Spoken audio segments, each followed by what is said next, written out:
নখুটি গোলাগুলি কাণ্ড নতুন মোড় দ্বিতীয় পৰ্যায়েৰ ভোট গ্ৰহণেৰ আগ্নিকা হুজ্জাই জিলাৰ নখুটিত 17 বছৰীয়া এজন যুৱকক মিনয় আৰু তেওঁৰ সহযোগীয়ে বন্দুকেৰে গুলি কৰি আঘাতপ্ৰাপ্ত কৰাৰ ঘটনা পোহৰলৈ আহিছিল।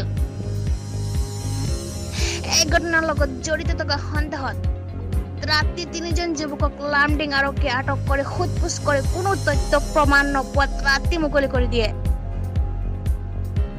পুৱাৰ ভাগত ত্ৰিবুল হুছেইন নামৰ 13 বছৰীয়া এজন কিশোৰক আটক কৰাত ত্ৰিবুলৰ স্বীকাৰ উক্তিৰ আধাৰত ঘটনাস্থলীৰ পৰা হাতে সজা এটা বন্দুক, কেইটামান ফটকা আৰু মাৰ্বলৰ উদ্ধাৰ কৰে।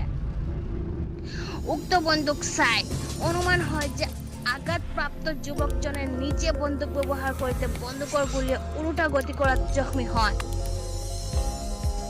আৰক্ষীৰ তদন্ত প্ৰত্যক্ষ পোহৰলৈ আহিব। তদন্তৰ খাতিৰত কিছু কথা আৰক্ষীয়ে গোপন ৰাখে। মই নখুটি আউটপোষ্টৰ মই আইচি হয়। কিন্তু মোক লোকসভা ইলেকশ্যনত ছেক্টৰ অফিচাৰ হিচাপত মোক দিছিলে 9 নম্বৰ ছেক্টৰত। মই বক্স আনিবলৈ গৈছিলোঁ হোজাইৰ পৰা। আহি পেলাই প্ৰায় 4টা চাৰে 4টা মানত পালোহি। পাই পেলাই মই চেণ্টাৰতে গৈছোঁ আৰু গৈ পেলাই পিছত এডিশ্যনেল এছ পি ছাৰে মোলৈ ফোন কৰিলে যে 3 নং ষাঠি গাঁৱত কিবা এটা গুলীয়াগুলি হৈছে বুলি, যে আপুনি ছেক্টৰৰ পৰা গুচি আহক, তদন্ত কৰিব লাগে বুলি ক'লে। মই জেগাত গ'লোঁ আৰু সেই সময়তে আমাৰ এডিশ্যনেল এছ পি আহিলে, অচি ছাৰ আহিলে আৰু মোৰ ইয়াত ফ'ৰ্চ আছে, ফ'ৰ্চ লৈ গ'লোঁ। গৈ পেলাই সেই ঠাইত কাৰণে প্ৰায় 11টা বাজিছে নেকি, এনেকুৱা আৰু টাইমটো মই ঠিক ক'ব পৰা নাই। 3জন মানুহ আনিলোঁ, আনি পেলাই ইয়াত সোধপোছ কৰিলোঁ। সোধপোছ কৰাত তেওঁলোকে মানে ঘটনাৰ লগত জড়িত নোহোৱা এটা সঠিক প্ৰমাণ পালোঁ। যিহেতু সৰু ল'ৰা, আমি তেওঁলোকৰ গাৰ্জেণ্টক আমি চঞ্চাই দিয়া হ'ল। তাৰপিছত বিশেষ সূত্ৰে গম পালোঁ আজি গৈ পেলাই যিটো ল'ৰা আছিলে তাৰ নাম হ'ল ৰিবুল হুছেইন। ৰিবুল হুছেইন ইয়ালৈ আনিলোঁ। অনাৰ পিছত তাৰ ষ্টেটমেণ্ট লোৱাৰ পিছত সি ক'লে যে মই গৰু চৰাবলৈ গৈছিলোঁ বা আমুক এই যিজন জখমীজনো গৈছে।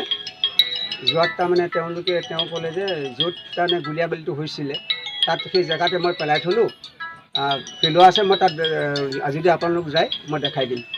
ঠিক আমি তাৰ কথা মতে গাড়ী লৈ গ'লোঁ, ফ'ৰ্চ লৈ পেলাই মানে হাতে বনা মানে এনলীয়া বন্ধুকটোও পালোঁ আৰু লৈ আহি পেলাই ইয়াত তাত থোৱা হৈছে। আৰু টেষ্ট মানে তেওঁলোকৰ গাঁৱৰ VDPয়ে দিছে। তেওঁৰ মাক দেউতাক যিহেতু ইয়াত নাই, গুৱাহাটী চিকিৎসালয়ত আছে। VDPয়ে এজাহাৰ দিয়াৰ পিছত মই কেছটো ৰেজিষ্টাৰ হৈছে কৰিবৰ কাৰণে মই লামডিং অচি ছাৰলৈ মই পেণ্ট কৰা হৈছে। ছাৰ, যিজন ল'ৰা ধৰিছে সেইজন ল'ৰাৰ বয়স কিমান হ'ব? 13 বছৰ। 13 বছৰ। আৰু যিজন আঘাতপ্ৰাপ্ত হৈছে এইটো 17 বছৰ বুলি কৈছে।